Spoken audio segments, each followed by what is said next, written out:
Hello everyone, welcome to a Soul Level 1 Dark Souls Let's Play with me.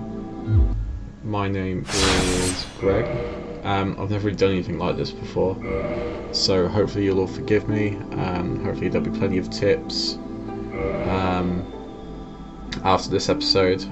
This episode will probably just set out an intention and just test the waters, and then if there's anything obvious that I should be doing or anything like that, or if there are any suggestions, ways that I can improve, then I will try my best to incorporate them for the rest of the playthrough. I wouldn't really call myself a master of this game, and I've not really watched a lot of Soul Level 1 stuff before. I've heard about a few tips here and there. Obviously we're going to pick a Pyromancer because they are the only class that actually starts out at Soul Level 1, as I'm sure most of you know. I'm going to give myself long red hair, I believe, with very pale skin.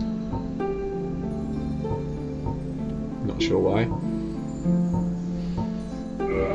And we'll take Master Key as our starting gift, as always, because it will allow us to get the red tearstone ring. Also allows us to get the gold pied resin at the beginning. In the age of ancients, the world was unformed, shrouded by fog.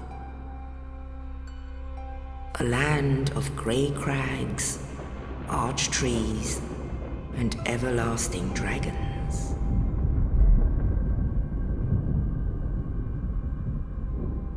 But then there was fire, and with fire came disparity. Heat and cold, life and death, and of course, light and dark.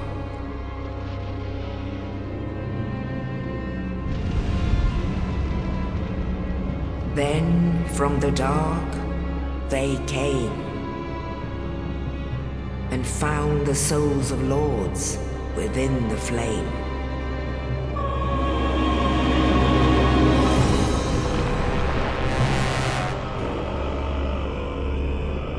Nito, the first of the dead.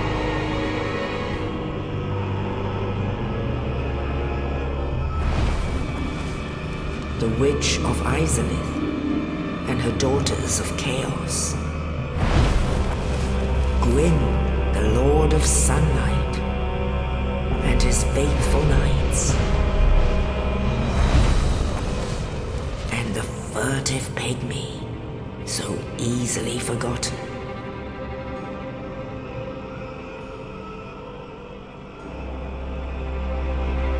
With the strength of lords, they challenged the dragons. Gwyn's mighty bullets peeled apart their stone skins. The witches weaved great firestorms. Nito unleashed a miasma of death and disease. Seath, the scales, betrayed his own, and the dragons were no more.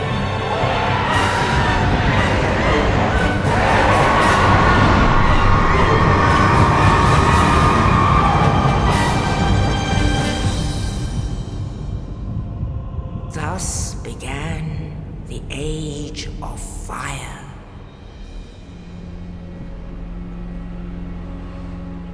But soon the flames will fade, and only dark will remain.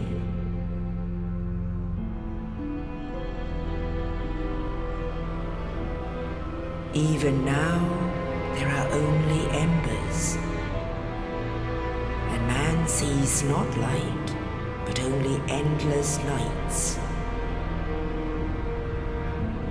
And amongst the living are seen carriers of the accursed dark side.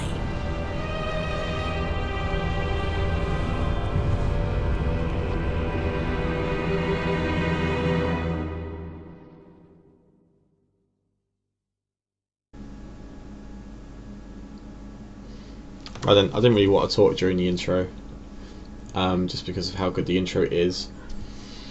So, to reiterate what I was saying, this first episode is mainly just going to be sort of an introduction, just an intention of what's going to be going on during the playthrough.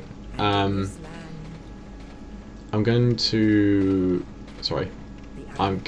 do the whole playthrough post-commentary, mainly because I think doing live commentary is just a bit more difficult. I think it's harder to say meaningful things. Also, if I'm trying to concentrate, it means a lot of the time I won't be talking anyway, and I think it makes for a boring video, really. It also means I can take breaks, etc., and then edit bits together. It means I can do things off camera as well. Just edit them in easier, really. So that's the reason for that. If it turns out terrible, or if people who watch it do want live commentary, I might consider it. But it really depends.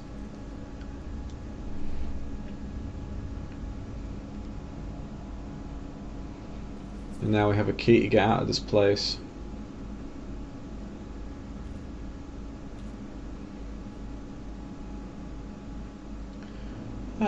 Right then, so begins Soul Level 1. I'm not actually quite sure why I'm doing this playthrough. I've only really cleared the game once on New Game, and that's with more of sort of a strength build. I didn't go for a massive all-out full Havels tank sort of build. It was mainly sort of mid-rolling. Used a Man-Serpent Greatsword and Great Shield of Artorias so far. So I am going through the game on New Game Plus with that character, just sort of casually.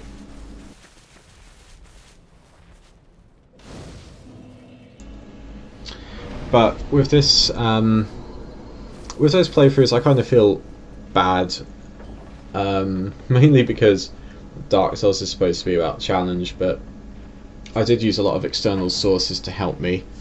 I did use summons, I did watch YouTube videos, I did read guides, and while that's not necessarily a bad thing, and I wouldn't say that if you read guides for this game you're a bad player or anything like that. I mean, usually I wouldn't even care about whether I was a good player or not, but it kind of took something away from the game.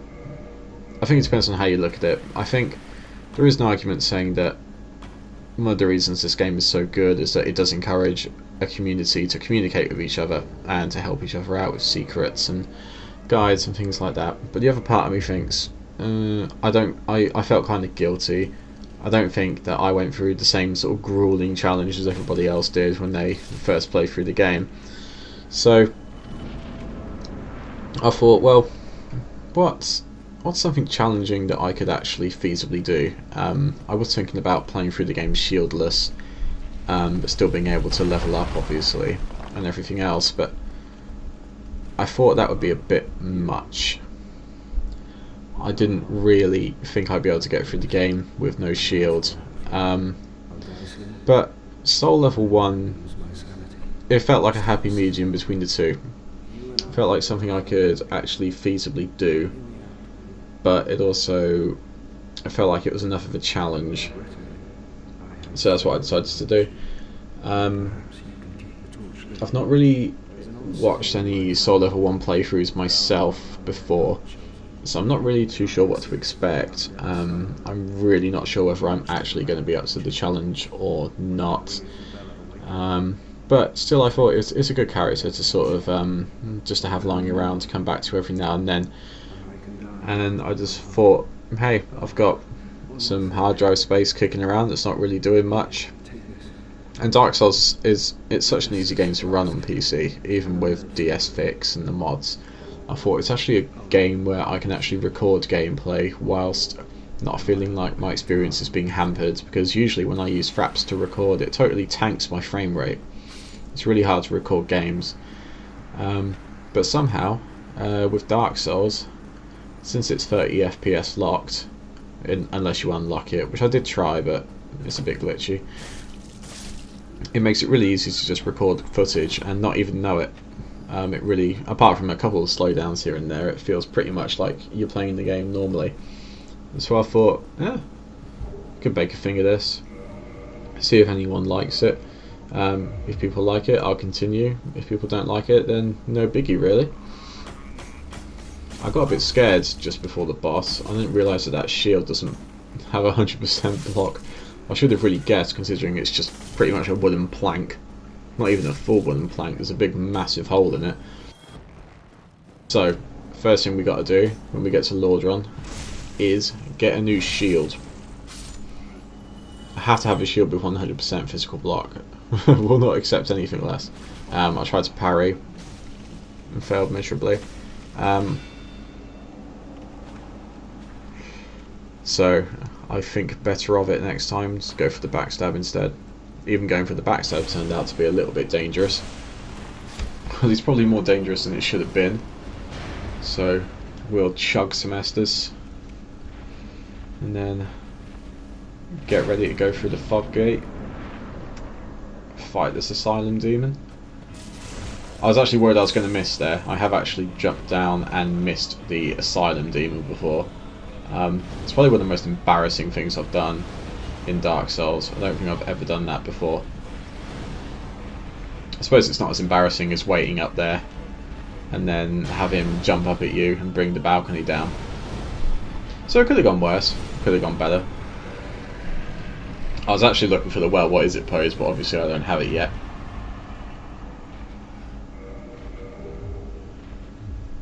Right, got our one humanity. You can hear Stray Demon pounding around in there as well. Come on, get the door open. There we go. Now I'm just going to run straight up the hill. I know that there are consumable souls up there, but for some reason I didn't go and get them. I'm not going to pick up everything in this playthrough. It's mainly going to be sort of an efficiency playthrough, rather than fight every enemy, pick up every item sort of playthrough. Possibly the coolest cutscene ever. There you go. I will, however, be trying to fight as many bosses as I can. I'm not going to skip Taurus Demon, for instance, or anything like that. Probably will kill the Hydra, because I might include the DLC in this playthrough. We'll have to see about that. And now, as we arrive at Lordran, we are going to be finishing off this first episode, I think. So, with that in mind, I'll whack this on YouTube. If anyone likes it, then I will keep going. However, if people don't like it, then no biggie. So like I said, if you have any suggestions for the next episode, I've recorded the footage but not recorded commentary yet, so if you have any tips, please do share them, and hopefully the next episode will be as good, or if not better than this one.